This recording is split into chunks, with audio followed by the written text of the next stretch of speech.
इस क्वेश्चन में कहा गया है the sum of first 20 terms of the series 5 plus 11 plus 19 plus 29 plus 41 and so on is you have to find the correct choice.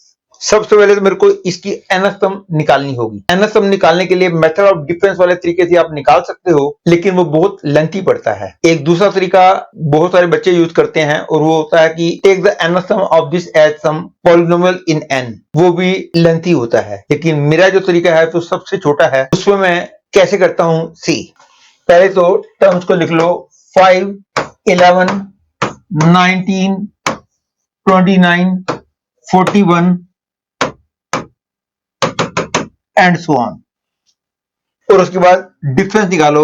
यहां difference आया 6, यहां difference आया 8, यहां 10, यहां 12, फिर डिफरेंस निकालो 2, 2, 2, फिर डिफरेंस निकालो 0, 0। मतलब कि डिफरेंस निकालते चले जाओ till you get some AP और जीपी।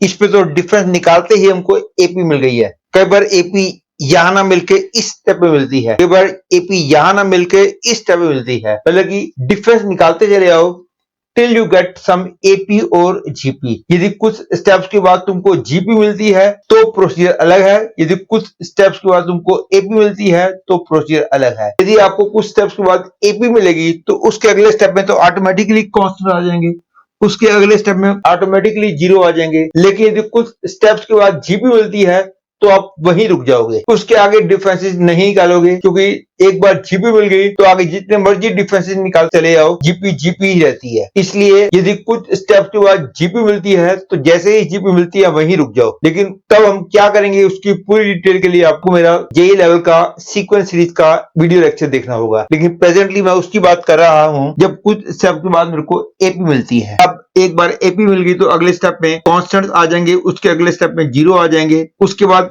इसका नाम रखो ए, इसका नाम रखो D1, इसका नाम रखो D2, इसका नाम रखो D3। और एक बार A, D1, D2, D3 वगैरह की वैल्यू मिल गई तो याद रख लो nth सम निकालने का फॉर्मूला होता है A plus n-1 C1 into D1, n-1 C2 into D2 and so on, and using this formula Tn in this case becomes 5 plus n-1 into D1. D1 is 6, n-1 C2, that is n-1 into n-2 by 2 into D2. D2 is 2 and further all other terms are 0. This is equal to 6n minus 1 plus n square minus 3n plus 2. This is equal to n square plus 3n plus 1. That is इस sequence की nth सम हो गई n square plus 3n plus 1।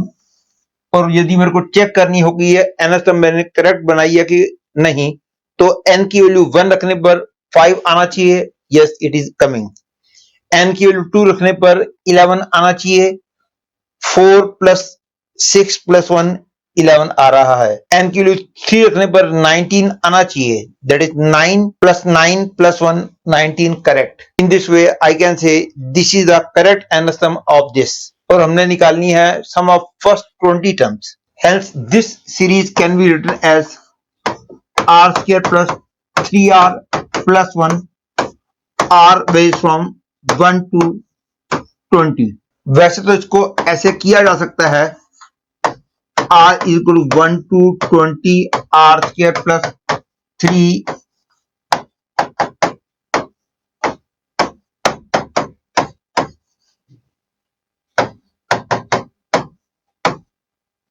1, और उसके बाद सबको अलग अलग ऐड करके कैलकुलेट कर सकते हो। लेकिन ये वाला फॉर्मूला आपको पता हो तो it is always slightly better, and that is sigma r into r plus 1 r equal to 1 to n का सम जो होता है वो n into n plus 1 into n plus 2 by 3 होता है।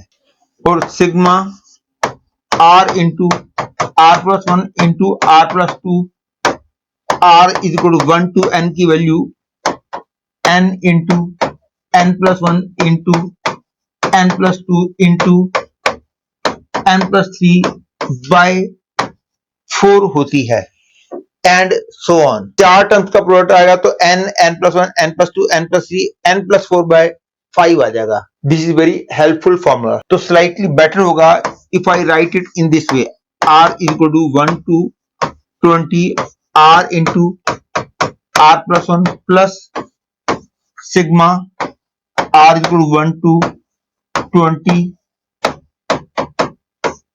2r plus 1. This is equal to 20 into 21 into 22 by 3 plus ये है 3 plus 5 plus and so on up to 41। और ये तो AP है, इसका सम निकालना बिल्कुल ही आसान है। This is equal to 140 into 22 plus 20 by 2 into 3 plus 41 and this is 10 common आ गया तो 14 into 22 plus 44 this is equal to 220 into 14 plus 2 that is 220 into 16 this is equal to 3520 hence the correct choice is fourth choice।